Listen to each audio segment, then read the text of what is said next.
Right of movement, freedom of মুভমেন্টের উপর আঘাত দেওয়া হচ্ছে। আমাদের রাজ্যের মুখ্যমন্ত্রী মুখ খুলছে না বা সে দত্তর ভূমিকা নিচ্ছে না। ৩ লক্ষ উড়িয়া সমাজের মানুষ আমাদের পশ্চিমবাংলায় কাজ করে খাচ্ছে, আর আমাদের ৩০,০০০ মানুষ করতে পারছে না। বাঙালি হওয়ার জন্য, বাংলায় কথা বলার জন্য আক্রান্ত হচ্ছে। এই জবাব দেওয়ার জন্য পশ্চিমবাংলার বিজেপি একটাও মুখ খুলছে না। বিধানসভায় বলেছিলাম রাজপথে নেমেছে, এটা নিয়েও রাজ্য সরকার যদি নড়েচড়ে না বসে তাহলে শ্রম দপ্তরের সামনে আগামী দিনে ধর্নাই বলবো অত্যাচারী পরিবারগুলোকে নিয়ে। বাংলায় কথা বলার জন্য বাঙালিদেরকে বাংলাদেশি তকমা দিয়ে পুষব্যাক করা হচ্ছে, বাঙালিদেরকে ধরে জেলের মধ্যে রাখা হচ্ছে, বাঙালিদের উপরে অত্যাচার হচ্ছে, এটা বন্ধ হওয়া দরকার। Right of movement, freedom of মুভমেন্টের উপর আঘাত দেওয়া হচ্ছে। আমি দেশের নাগরিক, সংরক্ষিত এলাকা ছাড়া বিশ্বের ভারতবর্ষের যে কোনো প্রান্তে আমি যেতে পারি, সেখানে যে বসবাস করতে পারি, ব্যবসা করতে পারি সংরক্ষিত এলাকা ছাড়া। কিন্তু আজকে বাঙালি হওয়ার জন্য যেভাবে অত্যাচার নেমে আসছে, দুর্ভাগ্য আমাদের রাজ্যের মুখ্যমন্ত্রী মুখ খুলছে না বা সে দত্তর ভূমিকা নিচ্ছে না।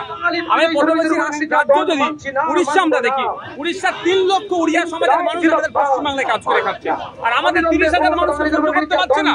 বাঙালি হওয়ার জন্য তার অত্যাচার হচ্ছে, এটা বন্ধ করতে হবে।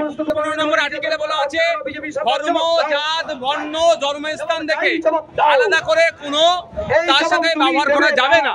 কিন্তু দুর্ভাগ্য এখানে বাঙালি হওয়ার জন্য, বাংলায় কথা বলার জন্য আক্রান্ত হচ্ছে। সংবিধানের ১৫ নম্বর আর্টিকেলকে সম্পূর্ণ আঘাত দিচ্ছে, এর প্রতিবাদে আমরা রাস্তায়। আমরা তো ওদেরকে বলেছি বিধানসভায় নোডাল অফিসার নিযুক্ত করা হোক, 24/7 পরিযায়ী শ্রমিকদের জন্য টোল-ফ্রি নাম্বার করা হোক, প্রতিটা রাজ্যে নোডাল অফিসার দেওয়া হোক, এবং যারা আক্রান্ত হচ্ছে তাদের হয়ে আইনি সহায়তা পূর্ণ রাজ্য সরকারকে দিতে হবে।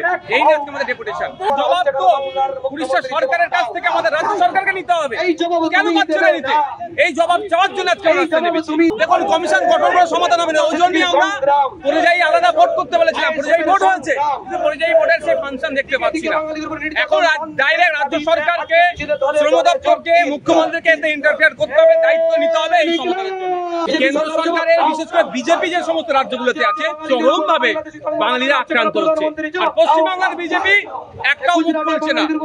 তারাও বাঙালি, কিন্তু দুর্ভাগ্য আমাদের বারবার তারা অনেক গল্প শোনালো। উড়িষ্যা, মহারাষ্ট্র, তারপরে আপনার হরিয়ানা, এই সমস্ত রাজ্যতে বেশি বেশি আক্রমণ হচ্ছে, এটা বন্ধ হওয়া দরকার। এর জন্য আমরা সর্বোচ্চ লড়াই করব।